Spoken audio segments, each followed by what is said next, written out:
Welcome everyone to my YouTube series on suicide prevention and awareness. And hopefully I can make a difference for people on the other side that are suffering.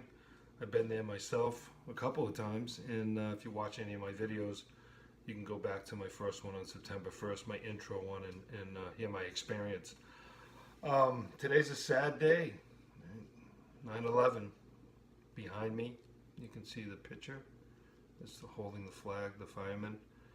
Um, Tough day, a lot of sadness, a lot of people, I'm sure, depressed, losing their loved ones and giving up. 15 years now. And you know, they're suffering just as bad today as they were the day it happened, if it was one of our loved ones. And it cuts like a knife through us, and just hard to, you know, identify because I didn't have anybody that died in it, but I knew some people that did. It's tough, so we want to give our silence for that and thought that things could be a lot worse, right? Things could be a lot worse. But my theme for this series, this video actually, is self-love. Self-love and empowerment. I'm a little tongue-tied tonight. The Patriots. I'm sorry I had to wear it. We won the game, and I know all you haters, you got to live with it. We're a great team. You can't take it away from us. I don't take it away from other great teams. So with that said, I'll move on. But anyway, self-love, right? Self-love, self-love. So why do we do things? Why do we change ourselves? Why do we, leave people? They leave us. Whatever, relationships, whatever we're doing, because we come to a point in our life, right? We have to say, I have to do this for me. It might be selfish, maybe, or it's the right thing to do because I love myself. Not I'm in love with myself and you're conceited and, like some people can be, right? Or, they're in love with themselves, right? It's because you love yourself as a human being. And this is where I wasn't connecting when I had my moments of suffering and whatever is low self-esteem and you didn't realize it, or it was not dealing with any childhood problems you had. We all have to do our own self-help and therapy, and I recommend anybody that's in a dangerous place right now. These are just my opinions. I'm not a medical doctor, but I highly strongly recommend medical treatment. It worked for me. You got to get the right professional out there. That's what they're there for, and they'll help you. And the stigma of suicide, it's so difficult, right? The stigma, the shame, and the hidden secret. And I went to this UMass event, and it wasn't that many people. Okay, no one wants to be associated with suicide in that way, unless you're going to a certain convention where they know there's survivors and speakers. Certain things that are different, but it's a tough one, and rightfully so. It's a very tragic situation on not only the person that takes their life, obviously they're gone, but the families that are left behind. And I speak, very deeply about this subject because I've been there, and it's not a very good place to be. Obviously, you're in a psychotic state. So my theme also is, besides individual themes on videos, but my motto for my program, and I want to speak to the person that's listening that's suffering really bad right now, that the pain is so deep and the world is so small, and you want to say, why should I live? Why? Why? I'm worthless. Why should I be around? And I want to take my life. And you got that little bit of hope going, no, not today. I got a lot to live for. And you struggle back and forth. And you fight, and you fight, and you fight. And then some people give up. So here's my motto. And it's very simple. And it's developed over the years for me. Your life matters. Yeah, you that's suffering right now. I know some people are watching for their own families, for their own loved ones. How do I connect with them? How do I go right up to them? But your life matters. Never give up. Say, well, you've had 2 attempts, Dan. What, you were giving up, but I always had that little bit of hope I wasn't going to be successful. And I'm glad I wasn't. Because I wouldn't be here today trying to help others, turning the poison into medicine, karma into mission. I'm a practicing Buddhist, 9 years. I'm not pushing religion, but it's done a lot for me. It has empowered me. So we talk about self-love, right? Let's get to that. Are we loving ourselves?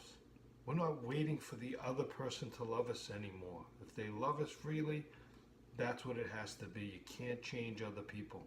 They fight their own battles. But to love yourself and to say, today, what am I going to do to take care of myself today? I'm going to eat. I'm going to exercise. I'm going to read. I'm going to walk. I'm going to swim. I'm going to go out in the sun. I'm going to call one of my loved ones. I'm going to connect. I'm not going to stay isolated. This is easier said than done when you're in a depressed state, especially clinical. You know, you don't have that withal, to get up and go. So I'm talking, that I'm in a good place. And just looking at the time, I want to keep these under 15 minutes. But how do we empower ourselves?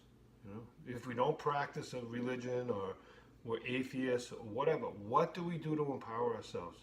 It's in our thinking, correct? If we keep thinking the same thing over and over, like killing ourselves, that's the negativity we got in our head. But sometimes depression in medical and clinical is a factor. So when people say, when I hear people killing themselves, oh, they took the chicken way out, I'm against it. I'm against it, okay? Nothing easy about taking your own life. Frankly, it takes a lot of balls, and I've said that in my intro. My intro video. I'm just against it because I know what it's like. I know I wasn't me. I wasn't in my right state of mind. I had this clinical problem. When it turns clinical, it's very dangerous. To say I need help, I'm weak. Yes, I'm weak.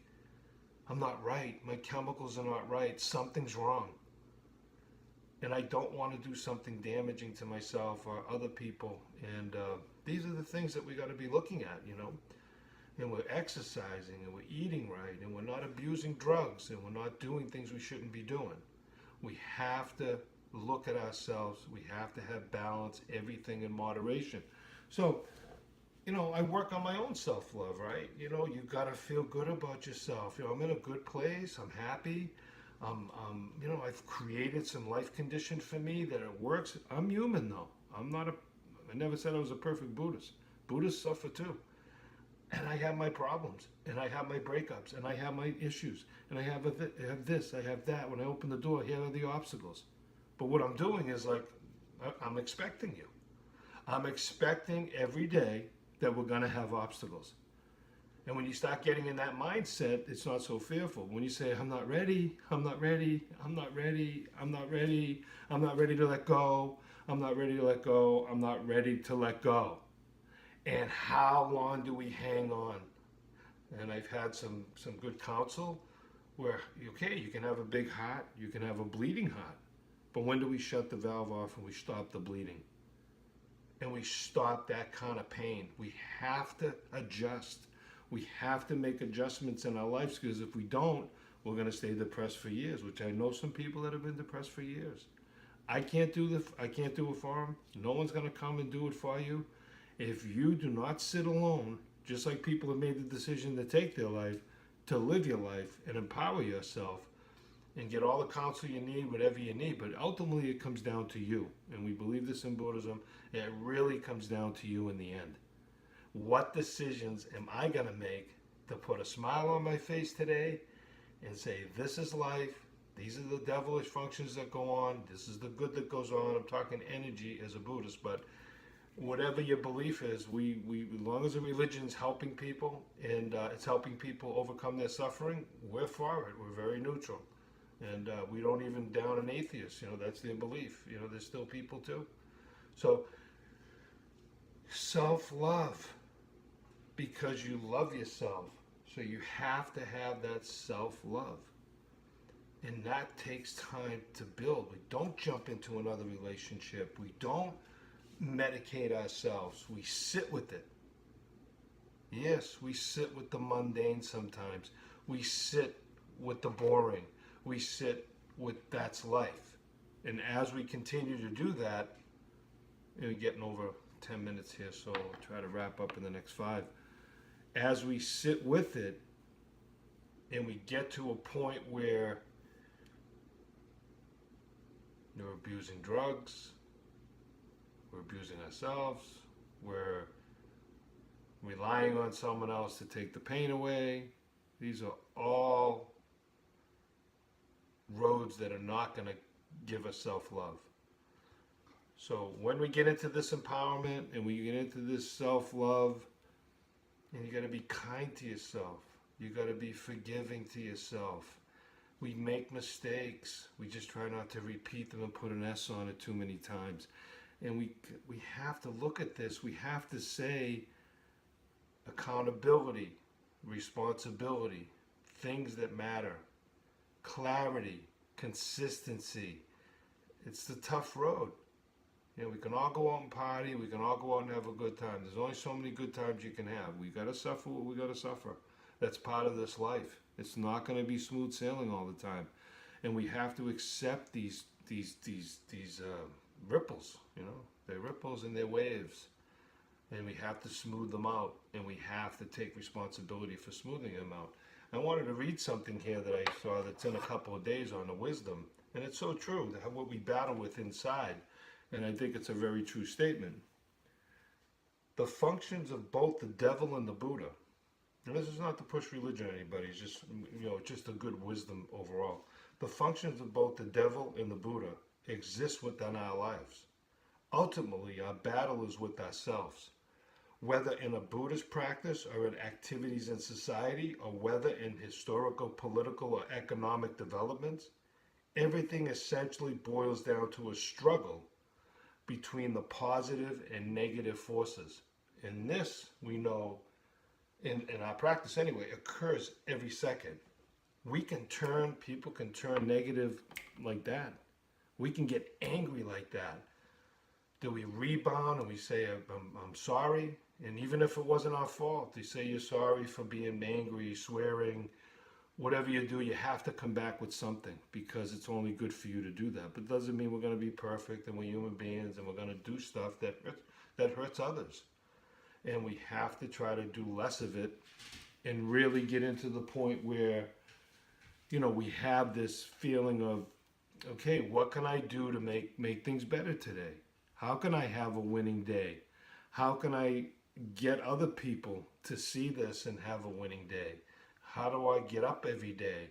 Am I loving myself? Am I caring for myself? Am I really doing it, you know? Am I really doing it? Because we can be happy, man. We're born to be happy. We're not born to be miserable. I believe that. And not just because I'm a practicing Buddhist. I believe that we were born to be happy. Now, society and media, people can be brainwashed in a lot of ways, and these subliminal messages that it takes a car to be happy, it takes this to be happy. Relative happiness, especially to a Buddhist, is it doesn't matter if we're in a box or we're in a nice place. You know, you can suffer right where you are, inside your environment. It's all about inside. So it doesn't matter where you are. Sometimes you're happy in the worst conditions, right? You've seen yourself in worse conditions in your life. And you're like, I was happy. And then we get all these items, and the more shit we've gotten, the more miserable the society has become. So as my mission as a Bodhisattva is to bring happiness to others, you know? And it's so needed now, you know, and encouraging others. And I've done it with everybody, one-on-one. Now I'm going into a bigger platform now. And I'm hoping to keep expanding it. Because if one word can come out of me that puts that wedge between you and killing yourself, then I've done something important in my life. It's not just about making money. And if you can go help somebody and put a wedge somewhere, whether they're going to kill themselves or not, or they're having troubles, and you're having troubles, but you get caught in your own, your own thing, but you're able to say, I'm going to help this person. So I got to wind it up because I can't go over 15 minutes on YouTube without streaming it. Anyway, I'm going to wind up with this because this is the most important thing for that person that's suffering on the other end. First, have a winning day tomorrow, or today, whenever you're watching this. And your life matters, and never give up. We'll see you on the next video. Thanks for listening. And make sure you hit the drop down arrow on the right and to like and subscribe so you can keep watching the series. Thank you very much.